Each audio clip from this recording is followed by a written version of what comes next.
Caras amigas, caros amigos, é com sincera gratidão, movimentando todo o amor do nosso coração, que estamos aqui para fazer algumas reflexões a respeito de temas que a doutrina espírita trabalha muito bem, temas do comportamento humano, temas que têm a ver com a nossa conduta, com o nosso modo de pensar, de agir, de ser. E antes de começarmos a fazer essa reflexão, a qual convidamos a todos a participarem conosco, nós vamos fazer a leitura rápida de um trecho do livro O Evangelho segundo o Espiritismo, de Allan Kardec, que trata-se do capítulo 2, Meu reino não é deste mundo. Item 1. Pilatos, tendo entrado de novo no palácio, e feito vir Jesus à sua presença, perguntou-lhe: És o rei dos judeus? Respondendo-lhe Jesus: Meu reino não é deste mundo.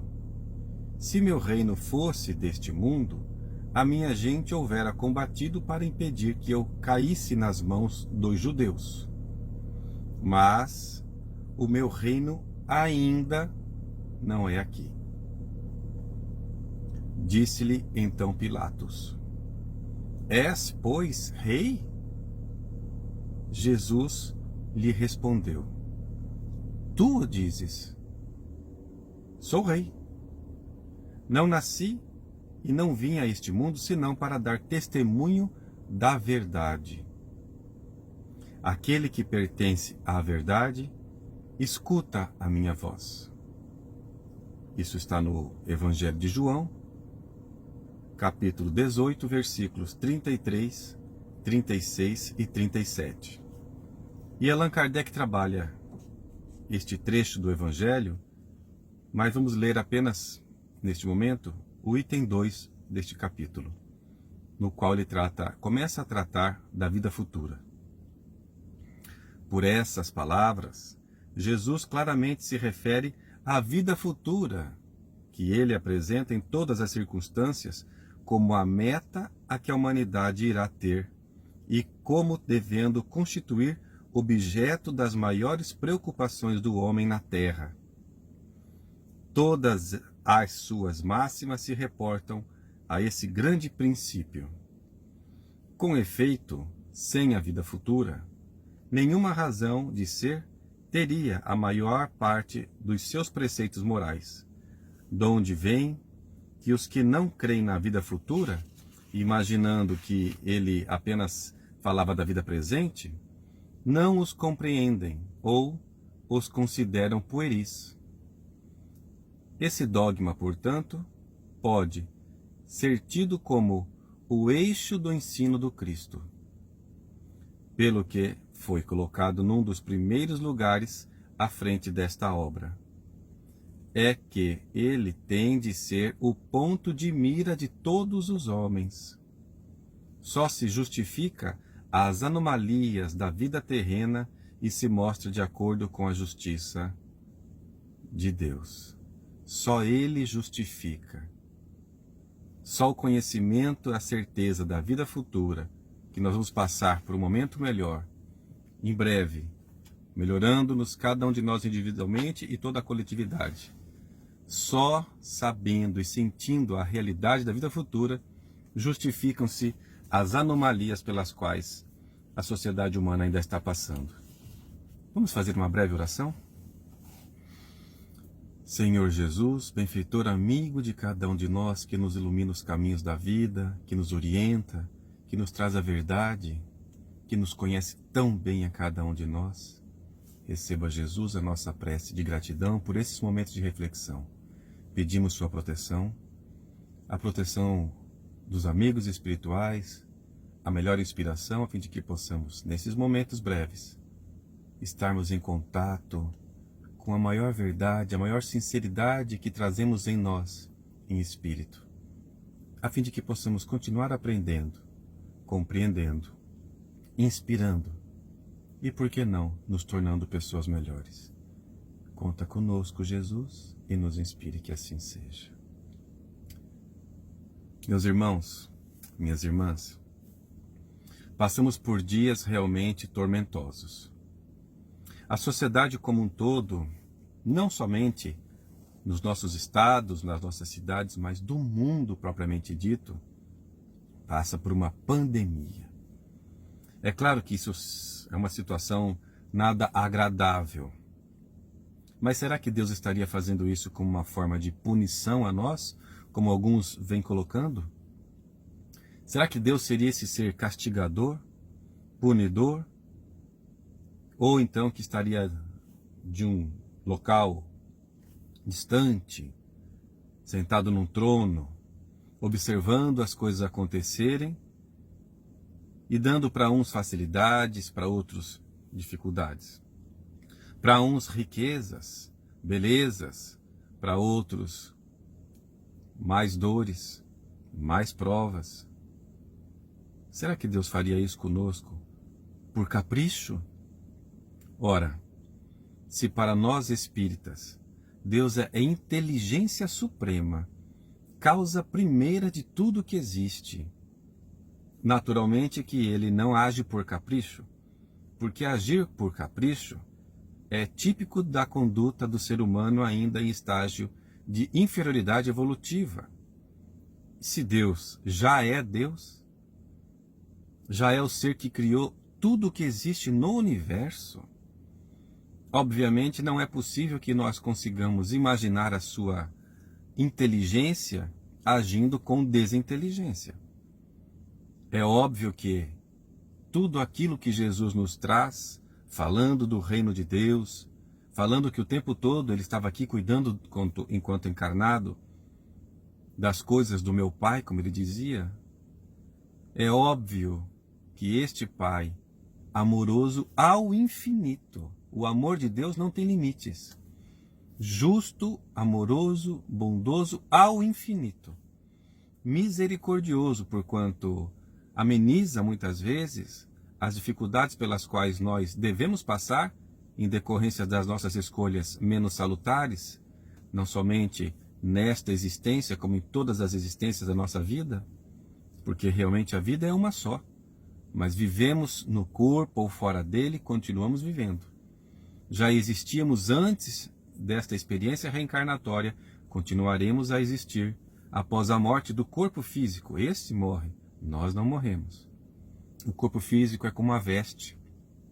O corpo físico é como uma roupa que nós vestimos, a utilizamos, devemos cuidar dessa roupa com todo amor, com todo carinho, mas ela fica e nós continuamos.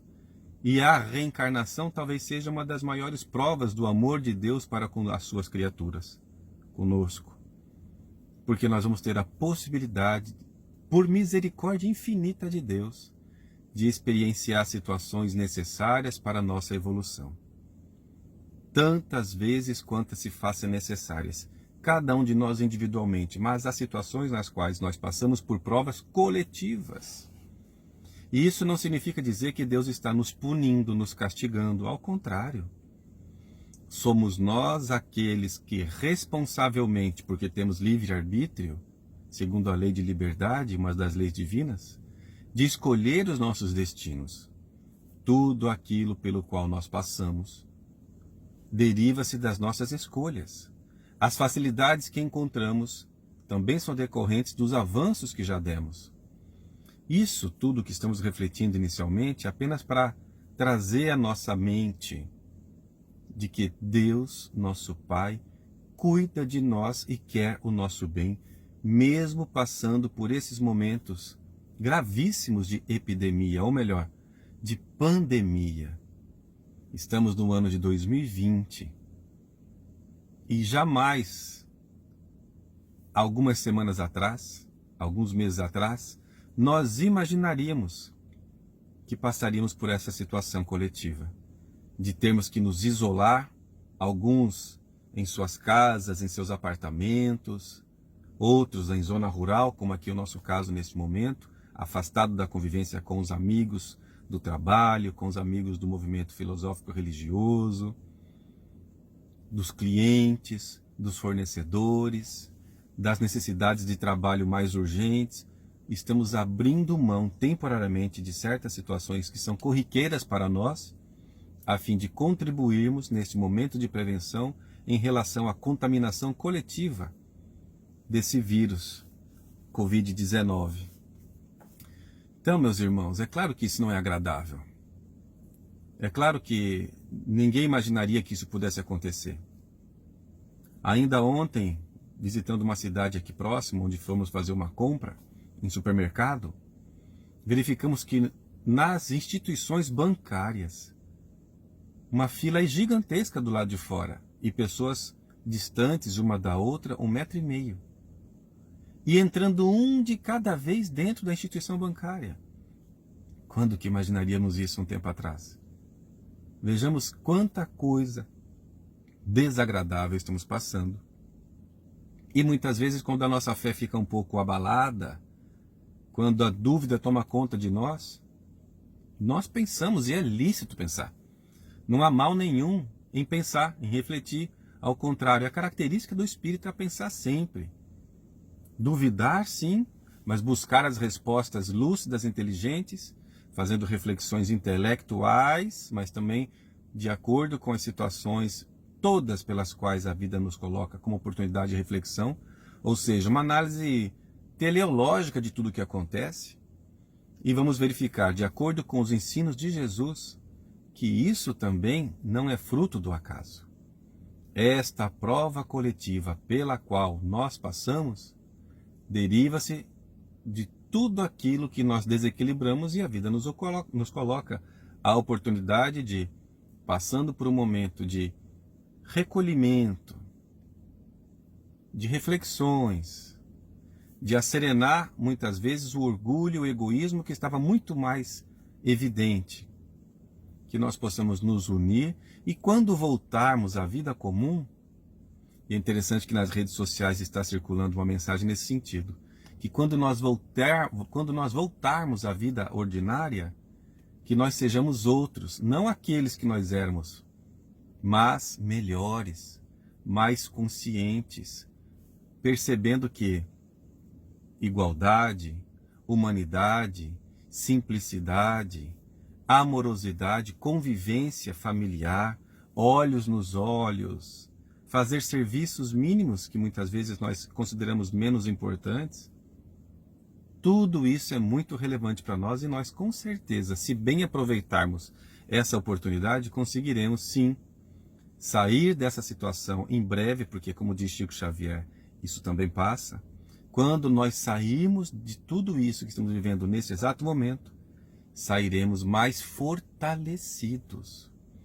No entanto, se nós mergulharmos na angústia, na ansiedade, na depressão, que também nos visita nesse momento, é natural que isso aconteça, porque nós não somos seres perfeitos, ao contrário, somos pessoas que estamos a caminho de uma perfeição, mas muito distante ainda. Nós temos momentos de raiva, de insegurança, de angústia, de depressão, mas nós somos mais do que isso, nós já sabemos. Se a nossa essência é divina, se nós somos filhos de Deus, legítimos filhos de Deus, do Criador do Universo, nós somos mais do que esses sentimentos que nos visitam. Nós devemos, podemos e devemos nos sintonizar com Deus que habita dentro de nós. O Espírito Joana de Ângeles diz, no livrinho Vida Feliz, livrinho porque é pequenininho, mas é grandioso ensinamento, que há uma luz brilhando dentro de ti. É a presença do Cristo cósmico no teu coração. Não deixes que essa claridade fique obstacularizada. Não empanes a sua claridade. Permita, sim, que essa luz resplandeça. E qual é a luz que nós trazemos dentro de nós? O que esse Jesus significa dentro de nós? Que nós, assim como Jesus, somos filhos de Deus, nosso Pai. E que a providência divina existe como forma de solicitude para nos atender de acordo com aquilo que nós pedimos do fundo do nosso coração. Que nós possamos então sintonizar com a segurança que nós somos, com a amorosidade que nós somos, com a convicção de que Deus é nosso Pai. Enfim, sintonizando-nos com as virtudes que nós somos, ainda que muitas vezes nós não estejamos exercitando essas virtudes. este momento pelo qual nós passamos é convite ao exercício e ao desenvolvimento de tantas outras virtudes. Nós podemos e devemos sim viver bem esses dias. É fácil? Claro que não é fácil. Como seria melhor, mais agradável, melhor dizendo, não estarmos passando por privações? Como seria mais agradável para nós percebermos que muitas pessoas nesses momentos de dificuldade econômica vão passar necessidades e nós sofremos vendo essas pessoas sofrer. E sabemos que as dificuldades virão realmente. Mas é necessário, possível, nestes momentos, relembrarmos de que Deus quer o nosso bem. De que tudo o que acontece com a sociedade, Deus sabe, Deus conhece os nossos pensamentos. E percebemos que, não por uma fé cega, mas pela fé raciocinada que a doutrina espírita nos permite a desenvolver, percebermos que tudo isso que nos acontece é para nosso bem. Quando Jesus nos diz, não procureis tesouros na terra, mas nos céus. Quando Jesus nos diz que nos propõe olhar os lírios do campo, porque eles não plantam, não ceifam, não têm celeiros, e mesmo assim Deus os veste com uma beleza muito superior de que Salomão jamais se vestiu, os pássaros dos céus também, nesta passagem evangélica, não plantam, não guardam celeiros, e Deus os alimenta. O que Deus fará por nós? Filhos, espíritos imortais que habitamos o universo. Então ele diz para nós, não nos preocupemos com o dia de amanhã, deixe que a cada dia basta o seu fardo. Isso não é uma mensagem que nos convida à imprevidência. Deixa, como diz a canção popular, deixa a vida me levar, vida leva eu. Não é essa a proposta. A proposta é convicção, conforme lemos agora há pouco, de que existe uma vida futura. Isso não significa uma vida futura espiritualmente depois da desencarnação apenas, mas que o mundo se tornará um mundo melhor no futuro breve, sobretudo se nós bem aproveitarmos as oportunidades de passando pelas situações difíceis do dia a dia, com dignidade, nós aprendermos com essas situações, que nós saibamos orar e viver o dia do presente. O que eu posso fazer hoje para me tornar uma pessoa melhor? O que eu posso fazer hoje para me sintonizar com Deus e nesta sintonia me abastecer de energias salutares e revigorantes que me coloquem em situação de conseguir viver bem, mesmo percebendo as dores pelas quais cada um de nós passaremos e do nosso próximo também. O orgulho e o egoísmo, conforme nos colocam os espíritos benfeitores na obra de Allan Kardec, orgulho e egoísmo são as grandes chagas da humanidade.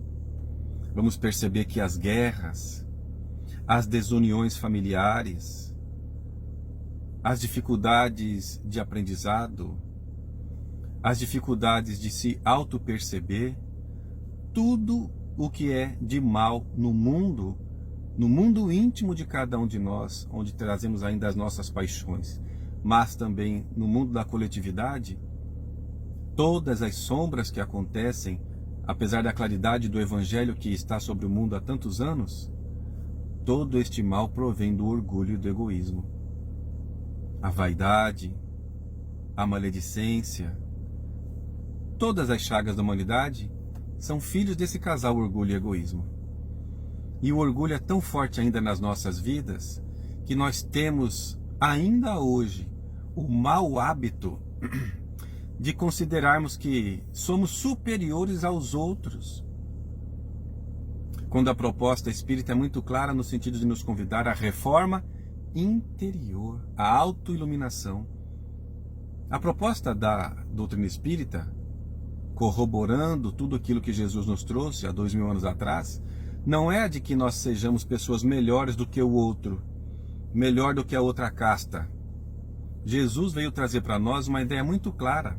Não vim descumprir a lei de Moisés, ao contrário, mostrar que é possível dar executoriedade a esta lei. A lei de Moisés é possível amar ao próximo, amar a Deus sobre todas as coisas, amar ao próximo assim como amamos a nós concomitantemente. Isso é uma realidade. Jesus veio trazer algo a mais para nós. Jesus veio trazer para nós a ideia de que somos todos irmãos. A fraternidade, que era uma coisa absurda naquele tempo, para Jesus é algo muito natural. A fraternidade que nos mostra que somos todos iguais perante o nosso Pai, é uma realidade a tal ponto que Jesus foi contra todas as formas de escravidão. Porque naquele tempo a lei romana permitia que uma pessoa fizesse a outra de escravo por conta de dívidas. Uma compra de alguma coisa, de um bem não quitada, poderia fazer com que o credor escravizasse o seu devedor. Uma pessoa que nascesse numa classe social seria sempre daquela classe social. Quem nascesse na pobreza seria sempre escravo. Era assim naquele tempo. E Jesus veio ressaltar inúmeras vezes que somos todos iguais e o Pai é um só. Como diz Moisés. Mas é amoroso, é justo. O Pai não quer a morte do pecador, mas sim do pecado. Certa vez Jesus estava refletindo em torno das lições que ele tanto nos trazia, cuidando das coisas do reino dos céus, como ele falava, das coisas do meu Pai, e estava ali elaborando seu pensamento, fazendo sua pregação, várias pessoas ao seu redor, quando ele foi interrompido. Senhor, mestre, sua mãe e seu irmão chegaram, então o senhor não vai lá atender? Ele achou estranho aquela interrupção, porque estava ali elaborando seu pensamento e fazendo aquilo que deveria fazer naquele momento, o seu trabalho. Apesar das dificuldades que não deixavam de existir, ele continuava trabalhando. Apesar das perseguições, ele continuava fazendo aquilo que era o seu propósito existencial. E ele diz então para aquela pessoa que lhe interrompe: quem é minha mãe? Quem são meus irmãos? Aparentemente, as pessoas pensaram: oh, ele está renegando a sua família. Ele está se afastando daqueles com os quais tem vínculos de maior proximidade. Mas o que Jesus quer nos mostrar nesse momento? Quem é minha mãe? Quem são meus irmãos? Que todos nós fazemos parte de uma família única universal. Não é somente o laço consanguíneo que estabelece a verdadeira familiaridade entre nós. Que nós fraternalmente, irmãos, somos todos irmãos. Então aquilo que ele fazia naquele momento, aquela pregação, era importante para aquele momento. E continuou fazendo o seu trabalho. Continuou cuidando das coisas do Pai, como ele falava. Então, mesmo sendo interrompido, continuou trabalhando. Nós vamos perceber também que por falta de entendimento dessa situação de igualdade, de que nós todos somos irmãos, o que isso deriva em nossas vidas? O que a falta da compreensão da fraternidade gera em nossas vidas? Quando nós não nos percebemos como pessoas albergadas pela lei de igualdade, o que o nosso lado orgulho desperta dentro de nós? Um sentimento que ainda existe sim e muito forte dentro de nós, que é o de nos considerarmos preferidos, privilegiados ou superiores ao outro. Nós somos superiores a alguém? A importância que a doutrina espírita nos traz de reflexão é de permitirmos a reflexão dentro do nosso coração. Eu estou sendo superior a mim mesmo? Ou eu estou preocupado a me comparar com os outros? Há uma máxima entre nós espíritas, segundo a qual o verdadeiro espírita se reconhece pelo tempo que ele tem de centro espírita, não é assim? Claro que não é assim. O verdadeiro espírita se reconhece pelo tempo que ele tem na mediunidade. É assim? Claro que não é assim.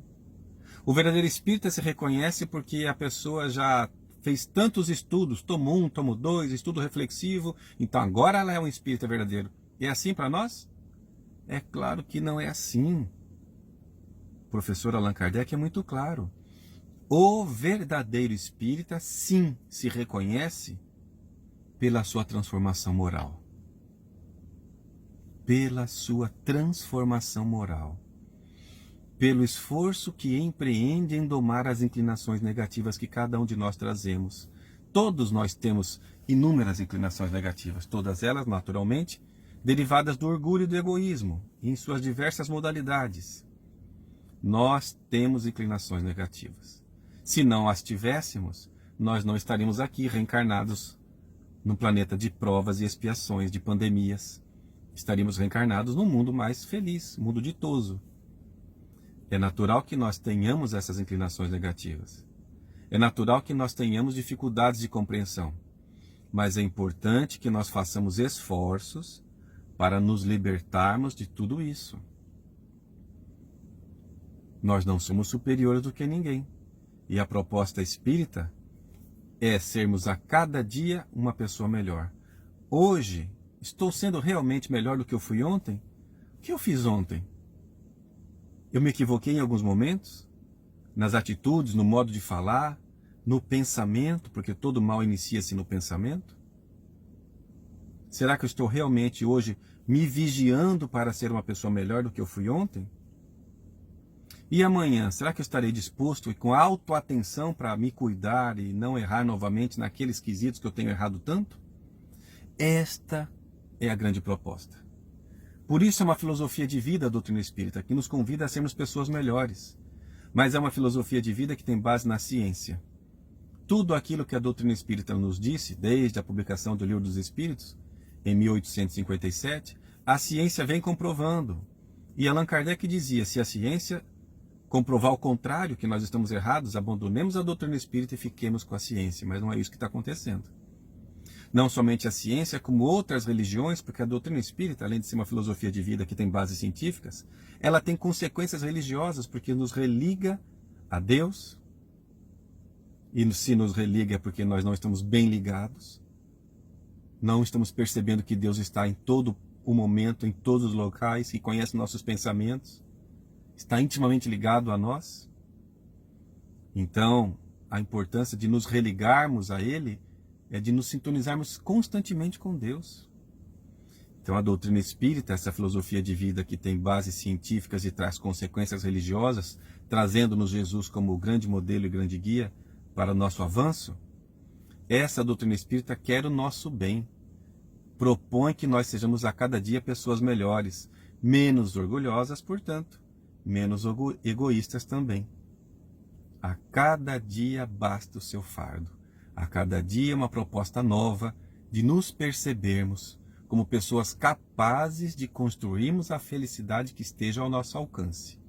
Não querendo e não devendo nos comparar com outras pessoas, mas buscando nos comparar conosco mesmo há uma hora atrás, há um dia, há um mês, há 10 anos. Será que estamos evoluindo? Com certeza estamos, mas vale a pena um processo constante de autoatenção para conosco mesmos, porque ainda temos o mau hábito de nos considerarmos privilegiados, favorecidos. Será que um pai justo dá preferências para um filho em relação ao outro? Será que Deus faria isso? Então Deus permite que uma pessoa nasça num país em que há muita guerra, muita pobreza, porque ele não gosta dessa pessoa? Ou porque este seu filho necessita passar por aquelas provas, a fim de que cresça, que evolua intelectual e moralmente também, de acordo com as falhas que haja cometido em reencarnações pretéritas? Esse orgulho que ainda graça na humanidade, e que nesses dias de isolamento social nós somos convidados a refletir sobre isso também, porque nós temos orgulho, mas não somos orgulho, somos humildade. Humildade é a virtude que transmuta o orgulho, que acolhe o orgulho. Realmente, eu me sinto muitas vezes como se eu fosse superior. Acho que eu tenho que ser tratado como um príncipe, ou a mulher como uma princesa, como uma rainha. Muitas vezes eu tenho vontade de dar carteirada nos outros, como se eu fosse uma autoridade, um superior. E não sou. Não somos. Então, o que podemos fazer com esse orgulho? Humildar o orgulho. acolher que temos orgulho, acolher, sentir, aceitar que não é nos acomodar, é perceber que nós realmente temos esse orgulho dentro de nós, mas não somos o orgulho, somos a humildade, e trabalhar essa humildade dentro de nós. Percebemos que nós somos espíritos imortais, nós não somos o corpo. Há uma mensagem no livro O Evangelho segundo o Espiritismo chamada O Ponto de Vista. Nesta mensagem, que é muito rica e é uma das basilares da doutrina espírita, nós vamos perceber que Allan Kardec, desde o começo, trabalha com toda a lucidez de que nós não somos o corpo. E muitas vezes nós equivocadamente nos esquecemos disso. E há pessoas que dizem assim, olha, hoje meu espírito não está muito bom, viu? Ou, olha, o meu espírito não bateu com o espírito daquela pessoa. Há pessoas que não suportam, por exemplo, acordar de manhã e dar bom dia, estão sempre de mau humor. E outros que, quando moram em prédios, em edifícios, para eles é um grande sofrimento entrar no elevador porque sempre vai entrar alguém e vai lhe falar bom dia, ela vai ter que responder, porque ela não quer responder. Ela pode não responder? Pode. Se ela quer ficar de mal com a vida, é direito dela. É normal. Mas é que a pessoa muitas vezes está tão fora de sintonia com ela mesma, está tão equivocadamente ligado com o que ela representa na vida dela e dos outros, pensando-se muitas vezes superior aos outros, que esquece de ser minimamente agradável. E é um dever nosso sermos agradáveis, sim. Porque quem é agradável para com os outros é porque está se tratando bem também. E quando a pessoa não se trata bem, muitas vezes, é porque ela está em movimento de orgulho. Não somos superiores aqui a ninguém. Somos pessoas normais. Pessoas simples. Isso nós somos. Quando nós necessitamos de pedir uma ajuda a uma autoridade, por exemplo, a uma pessoa que tenha poder, seja o poder econômico, seja o poder financeiro, seja o poder político, como é que nós vamos pedir para conseguir para obter aquilo que nós estamos querendo obter? Com orgulho? Ó, me dá aí o que eu quero. É assim que a gente pede? Ou nós pedimos com todo jeitinho, criamos um clima? Marido e mulher. Muitas vezes o marido, quando quer agradar a esposa, ô meu bem, ó, ô minha querida, meu amor. Às vezes fala tanto amor, amor, é porque já esqueceu até o nome da esposa. Ou, quando a esposa quer alguma coisa do marido, amor, meu bem, vida. Tem casais que chamam um ao outro de vida. Vida.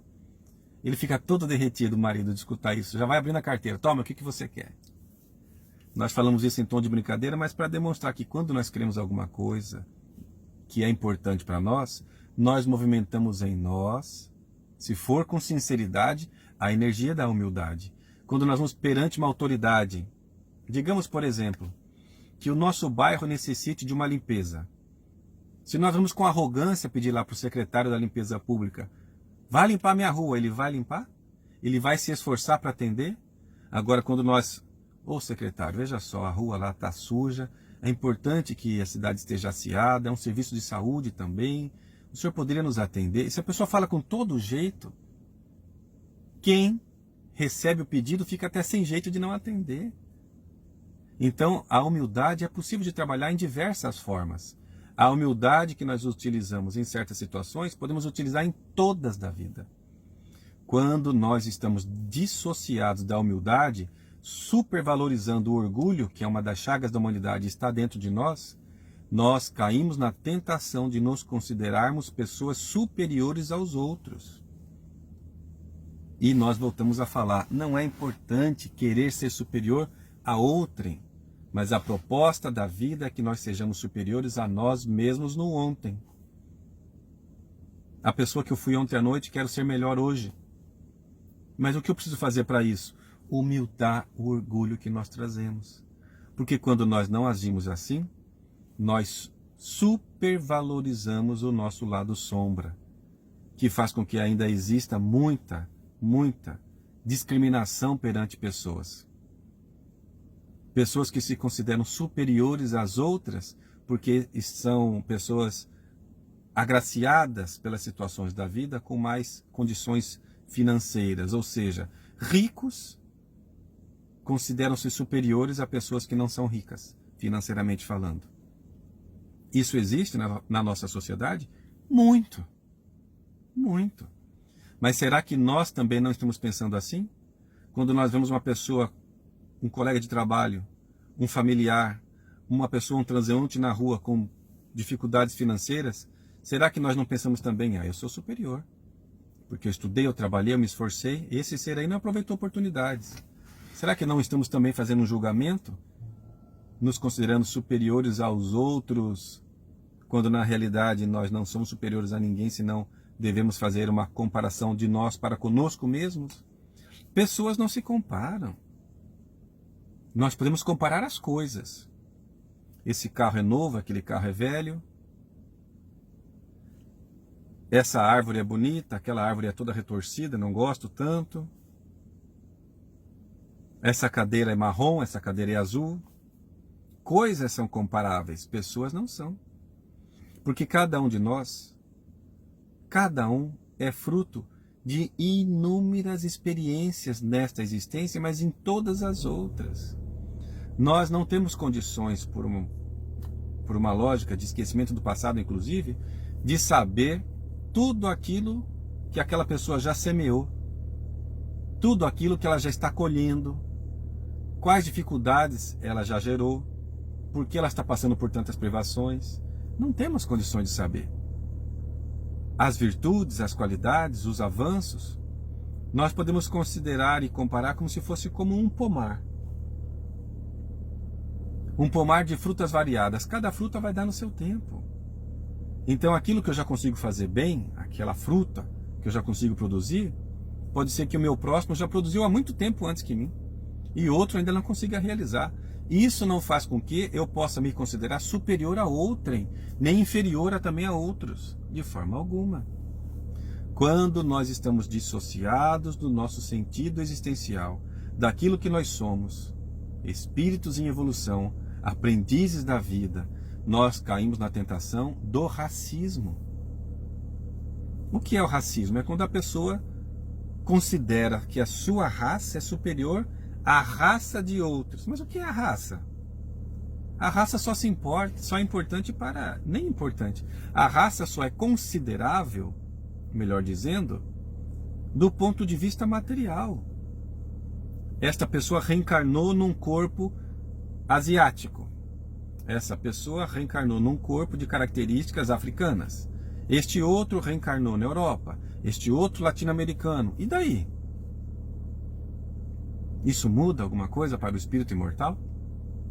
Apenas circunstancialmente, para que a pessoa possa passar por situações necessárias de acordo com a cultura, com as situações de cada uma dessas raças. Mas o racismo é muito forte ainda dentro de nós. Sejamos sinceros para conosco mesmos. Racismo de todas as formas, o que é uma grande infelicidade para nós. Denota que ainda somos espíritos pouco evoluídos e muito ligados à matéria. Jesus é muito claro: busquei, procurai primeiro o reino de Deus e a sua justiça, e tudo mais vos será acrescentado. O que ele está nos propondo nesse momento?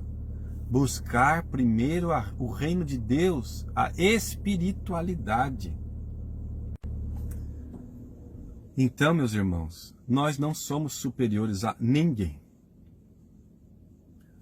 As pessoas de pele negra, negro porque é o Brasil que traz essa palavra como muito utilizada, que em outros países se usa pele preta. Não se fala o negro, em outros países se fala o preto. Nos Estados Unidos, na Europa, na Ásia, os próprios africanos, afrodescendentes. Mas, culturalmente, o Brasil optou por escolher a expressão negro, o negro, a pessoa de pele negra. Enfim, a pessoa de pele mais escura, afrodescendente, não é superior aos outros. A pessoa que nós dissemos é o espírito. Não se comparam espíritos. A pessoa de pele escura não é inferior também a ninguém. Muito pelo contrário, é um espírito imortal habitando aquele corpo, naquela epiderme daquela cor. Então é um equívoco muito grande, que graça na sociedade, com piadas jocosas, Hoje em dia, graças a Deus, graças ao nosso avanço, já diminuiu um pouco isso. Das brincadeiras, de mau gosto, das piadinhas. Mas sofremos muito preconceito ainda.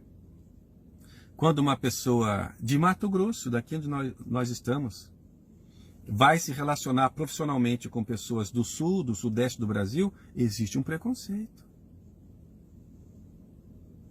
Quando uma pessoa do nordeste faz alguma coisa, ou se apresenta de alguma forma, trabalhando de todas as formas, existe preconceito. Quanto preconceito os nordestinos sofrem?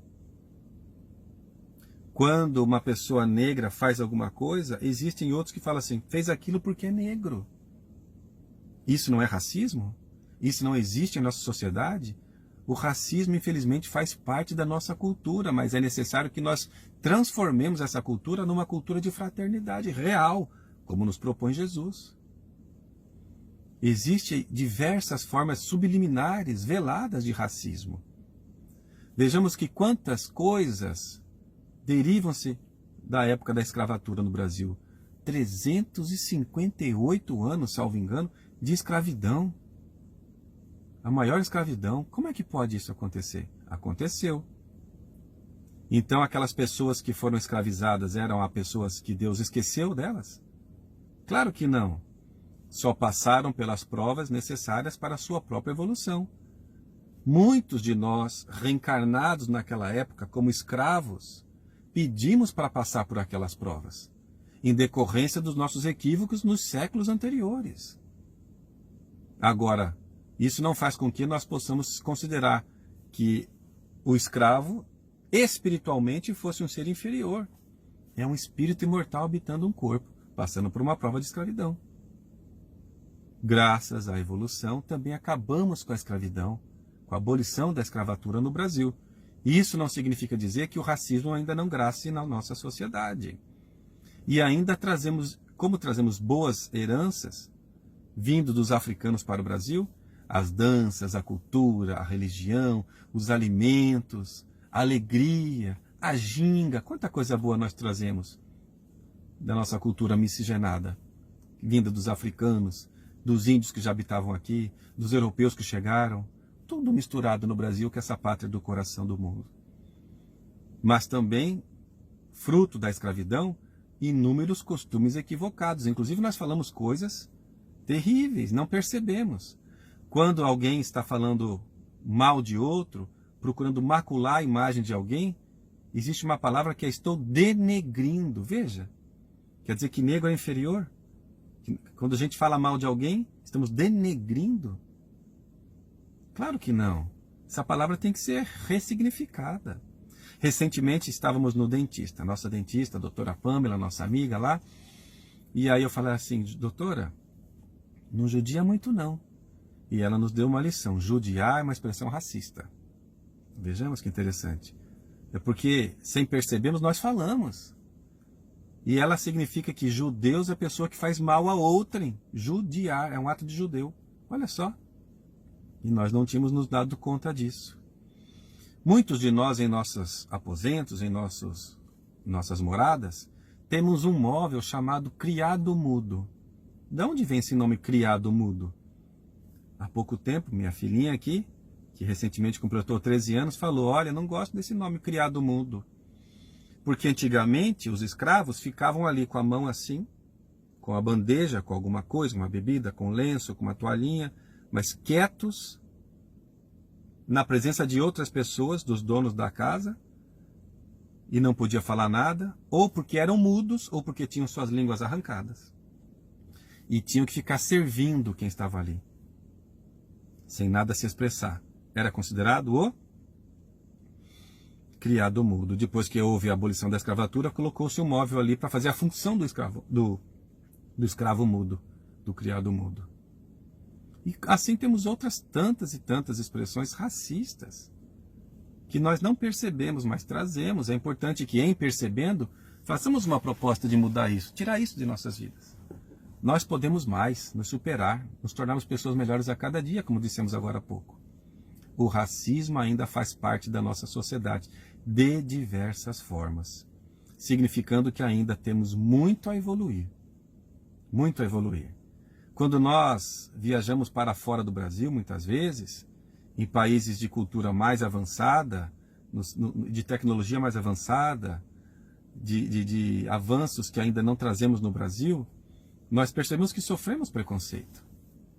Certa vez, regressando dos Estados Unidos para o Brasil, em fila, todos para embarcar no avião, nós passamos lá um período de um mês no inverno sem ver o sol, eu estava bem branquinho, não tinha nem como falar que era aparentemente uma pessoa de outro país, mas quando a pessoa responsável, a autoridade naquele momento nos viu ali, nos retirou da fila, nos revistou o corpo todo, abriu a mala, percebeu que não era uma pessoa daquele país. E ali foi tratado de modo diferente. Quando nós adentramos em outros países, também sofremos preconceitos e racismo, porque somos latino-americanos. E percebemos, inclusive, pessoas de religiões diferentes na Irlanda, o quanto brigam, protestantes e católicos. Não se misturam. O quanto irlandeses também sofrem preconceitos nos Estados Unidos por serem de descendência. Ou seja, tudo isso simboliza o quê? Somos ainda espíritos muito imperfeitos e racistas, sim. Trazemos racismo de todas as formas. Não à toa, no Brasil, vivemos uma situação na qual as autoridades buscam, de alguma forma, compensar aquilo que foi feito para os afrodescendentes, de diversas formas. Por que existe a política de cotas? Se não, para fazer uma compensação em relação a todo aquele mal que historicamente foi gerado para aquela população por conta da cor da pele. Nós somos racistas. Ou melhor dizendo, corrigindo, nós temos o racismo ainda arraigado nas nossas atitudes. O preconceito, o orgulho ainda fazem parte dos nossos dias, razão pela qual torna-se importante cuidar da fraternidade dentro de nós. Somos filhos do mesmo Deus, do mesmo Pai. Não é a cor da pele que torna a pessoa melhor ou pior. Ao contrário, nós podemos sim nos percebermos como irmãos, fraternalmente, como propõe Francisco de Assis, como propõe Gandhi, como propõe Nelson Mandela. Vejamos quanto que nós já avançamos sim, mas é possível avançar muito mais.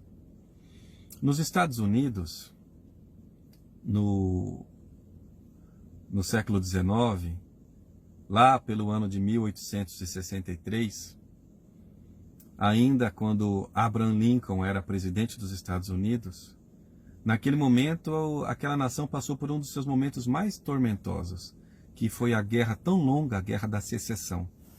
Naqueles dias, trabalhava-se a respeito da questão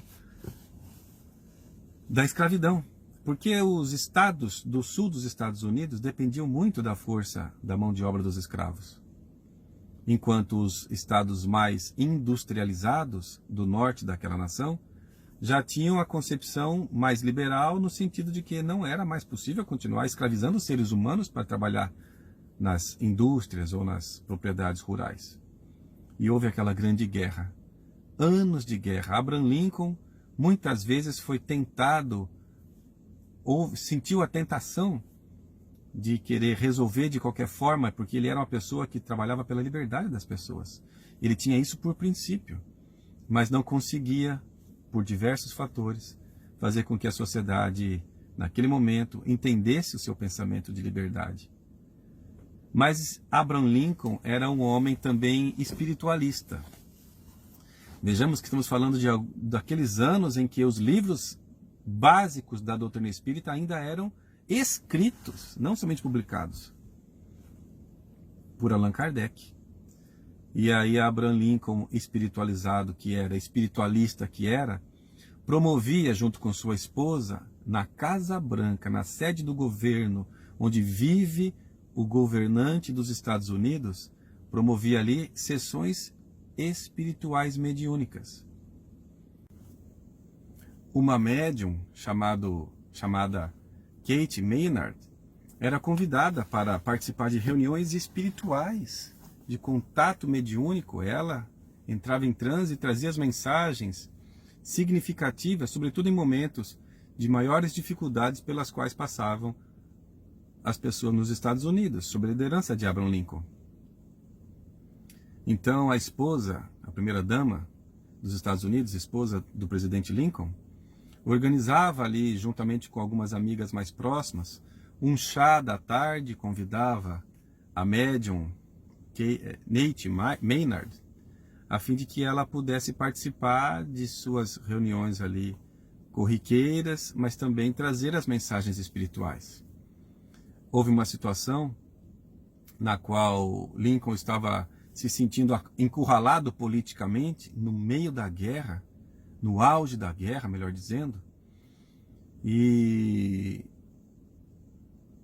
naquela reunião especificamente, depois que todos fizeram silêncio, a médium sentada numa cadeira se pôs de olhos fechados, entrou em transe mediúnico e se levantou, de olhos fechados, caminhou. Estavam aquelas senhoras presentes e também presente naquele salão o presidente dos Estados Unidos. E ela se postou próximo a um piano e atrás um quadro pendia da parede.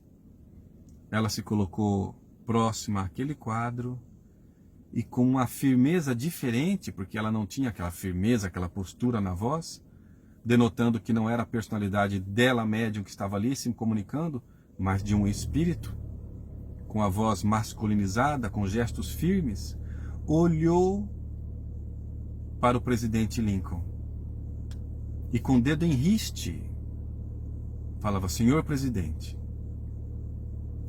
com a permissão dos benfeitores da nossa nação, estou aqui presente para lhe advertir de que você não deve esmorecer.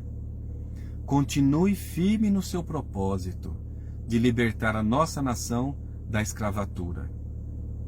Eu, senador, durante tantos momentos, tantos anos, tive inúmeras oportunidades de levar adiante os projetos de leis, a fim de que a escravidão fosse encerrada, mas fali. Infelizmente, cedi às pressões, ao lobby, à política, e não cumpri aquilo que era uma das minhas missões na Terra. Mas o Senhor tem tudo em suas mãos e tem a certeza de que nós estamos ao seu lado para que cumpra a sua missão. Falou algumas coisas mais e aquela comunicação se encerrou. A médium voltou à sua postura normal, se asserenou e naquele momento emotivo, ainda com lágrimas nos olhos, cabeça baixa, Abraham Lincoln escutou a sua esposa: Abe, ela lhe chamava carinhosamente, Abe, quem é essa pessoa que lhe falou com tanta autoridade, com tanta firmeza? E ele olhou para a parede daquele salão, da onde se pendia dali um quadro com a figura de Daniel Webster, um homem que foi senador durante tantos anos e décadas, e realmente teve oportunidade de trabalhar com maior afinco pela libertação dos escravos, mas acabava engavetando os projetos. E agora vinha essa personalidade espiritual influenciar positivamente Abraham Lincoln, a fim de que ele também continuasse com a sua missão, provavelmente uma grande missão reencarnatória. Dito e feito, com todos os esforços possíveis, sem descansar, Abraham Lincoln trabalhou tanto, de tal forma que alguns meses depois, os Estados Unidos estavam ali libertando os negros, afrodescendentes, black people, como dizem por lá, as pessoas pretas da escravidão. Isso, com pouco tempo também, acabou gerando maior desgaste político, mas com afinco acabou a Guerra da Secessão. Ele cumpriu a sua missão. É um homem amado, adorado até os dias de hoje, pela sua firmeza, pela sua liderança, mas o que poucas pessoas percebem é a espiritualidade que sempre conduziu os passos do presidente Abraham Lincoln. Ele estava certa vez, cerca de 1 ano e meio depois desses fatos, no Teatro Ford, juntamente com a sua esposa Mary, numa peça teatral, assistindo ali a apresentação da peça, quando John Booth, um famoso artista norte-americano, filhos de fazendeiros do sul dos Estados Unidos, fazendeiros que sempre mantinham suas riquezas, suas posses, graças à mão de obra dos escravos, era um ator, John Booth. E ele, como ator conhecido, teve facilidade de acesso aos camarotes. Bateu a porta do camarote presidencial, abriu a porta, retirou a arma e atirou na cabeça de Abraham Lincoln. Senhor presidente, ele virou e tomou o tiro. 12 dias depois foi capturado, foi morto também por um soldado norte-americano. Abraham Lincoln perdeu a vida naquela reencarnação por ter se dedicado à libertação dos escravos. John Booth, o responsável. Jesus nos diz, o escândalo é necessário, mas ai daquele por meio do qual o escândalo se faça. Vamos encontrar então, 100 anos depois praticamente, aproximadamente, John Booth reencarnado, filho de pastores. Ele inicialmente tinha aversão às questões da religiosidade. Foi estudar em outro estado e percebeu o quanto os textos evangélicos faziam sentido filosófico mais do que religioso para a sua vida. E ele se mergulhou-se no estudo, fez uma faculdade, depois fez faculdade de teologia. Reencarnado John Booth como Martin Luther King Jr. Ele sim reencarnou e promoveu a maior revolução de igualdade que já se viu nos Estados Unidos. Trabalhando com as teses da não violência preconizadas por Mahatma Gandhi, ele fez todos os esforços possíveis, resgatando todo o mal que produziu, como escravocrata que era, e inclusive homicida do presidente Abraham Lincoln, para mobilizar a sociedade, para chamar a atenção dos meios de comunicação para tudo aquilo que existia de perseguição aos negros. Uma mulher negra não podia se sentar no banco de um ônibus, de um transporte público. Negros eram assassinados. Uma igreja que permitia a entrada de negros era alvo de bombas, de fogo. As coisas mais terríveis aconteciam tantos anos, 100 anos depois do fim da escravidão, ainda nos Estados Unidos. E ele fez então a sociedade enxergar aquilo que estava acontecendo. Mobilizou as marchas em diversas cidades. E a marcha célebre sobre Washington. Milhares, dezenas de milhares, cerca de 250 mil pessoas marchando em Washington.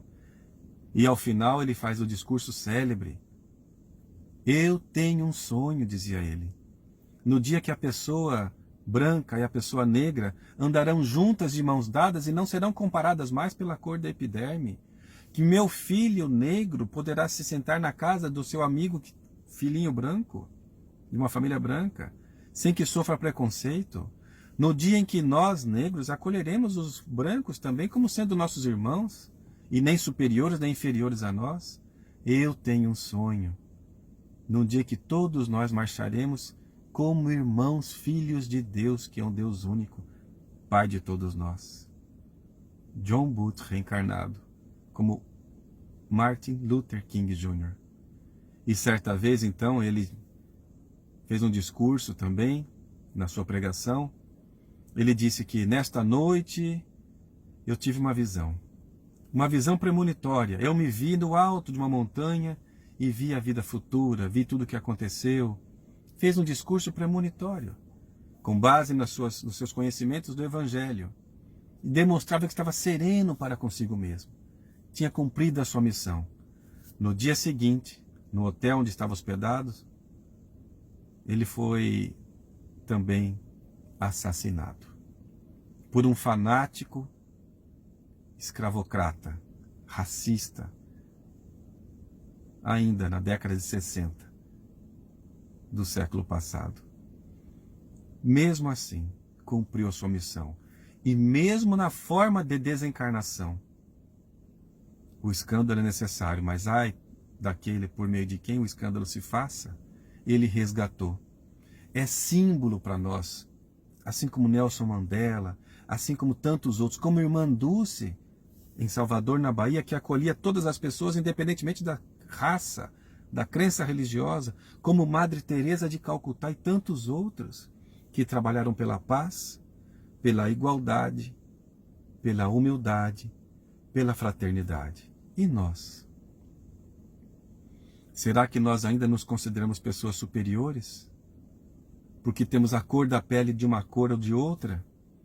Esquecendo-nos que o corpo é apenas a veste do espírito, o que importa é aquilo que fazemos do dia de hoje, porque a cada dia basta o seu fardo.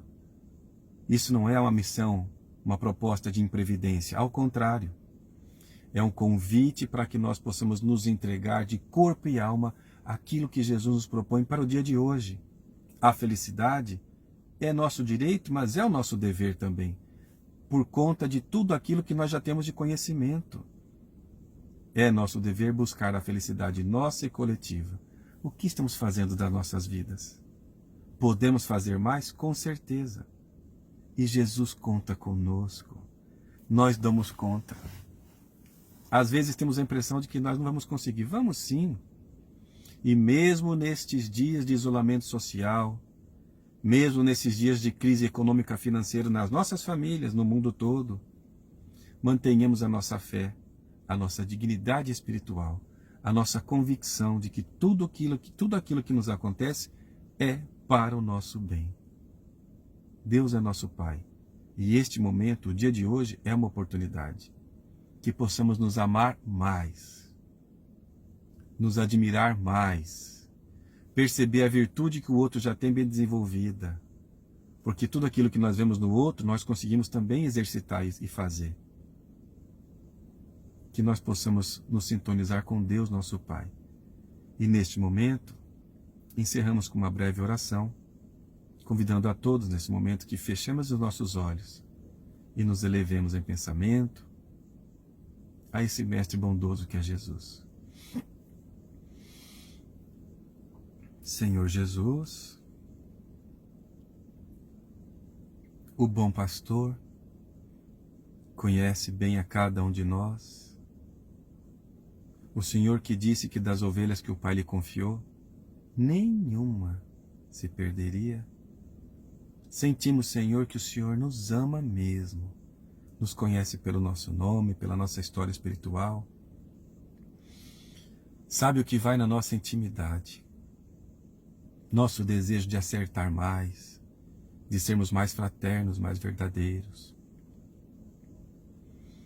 Mas também sabe que ainda temos dentro de nós maus hábitos, carecendo de transformação. Temos ainda movimentos de orgulho, de egoísmo, de racismo. Ajuda-nos, Senhor, a percebermos a cada dia que não somos mais importantes do que ninguém, mas que podemos trabalhar pela nossa autotransformação, autoiluminação para melhor. Nesses dias, Senhor, em que a vida nos oferece oportunidades de conviver mais em famílias, de fazer trabalhos mais simples, de refletir sobre nossas vidas, pedimos, Senhor, nos ajude a aproveitarmos esses momentos para continuar evoluindo, aprendendo, crescendo, contribuindo, nos entregando, fazendo aquilo que de melhor somos e podemos fazer. Por amor a nós, ao nosso próximo, gratidão a Deus. Sabemos, Senhor, que dentro de nós ainda se encontram paixões, trevas, mas é possível levar amor onde haja ódio, luz onde haja trevas, como nos ensina Francisco de Assis. Então pedimos, Senhor, que nos ajude a mais compreender do que buscar sermos compreendidos. Nos ajude, Senhor, a sermos os seus instrumentos da paz, onde e quando estivermos. Esteja conosco, Senhor, e nós buscaremos estar sempre contigo. Que assim seja.